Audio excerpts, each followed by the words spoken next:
දිනපතා දේවවචනය 2025 ඔක්තෝබර් 11 දින සාමාන්‍ය සමය 27 වන සතිය පළමු වන දේව ප්‍රකාශනය ජොවෙල් 3:12 සිට 21 දක්වා ජාතිහු සැරසී ජෙහෝෂාපාට් මිටියාව අතර නැගිටෙත්වා මන්ද අවටින් සිටින සකල ජාතීන් විනිශ්චය කිරීමට මම එහි අසුන් ගන්නෙමි.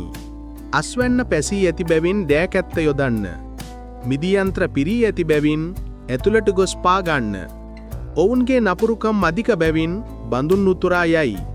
කෝටි සංඝ්‍යාත මහා ජනකායක් තීන්දු දීමේ මිටියාවතේ රැස් වී සිටිති. තීන්දු දීමේ මිටියාවතේහි සමිඳුන්ගේ දවස ලංවා ඇත. ඉරහඳ අඳුරු වී ඇත.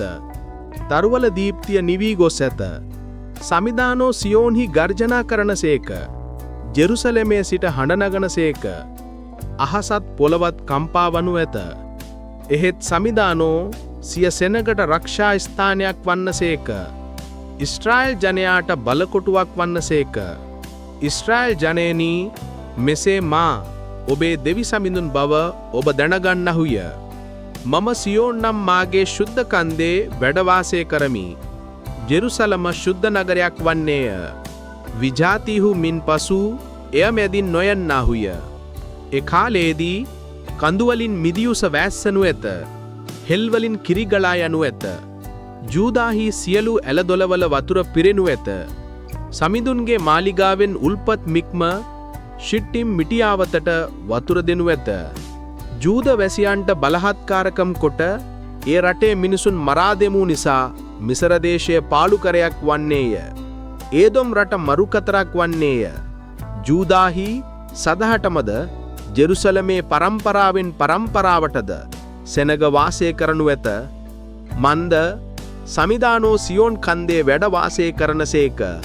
සියලු වරදකරුවන්ට මම දඬුවම් දෙමි. ඔවුන්ගේ ලේවෙගිරීමේ වරද ගැන මම පලිගනිමි. සුවිශේෂය ලූක් 11:27 සිට 28 දක්වා.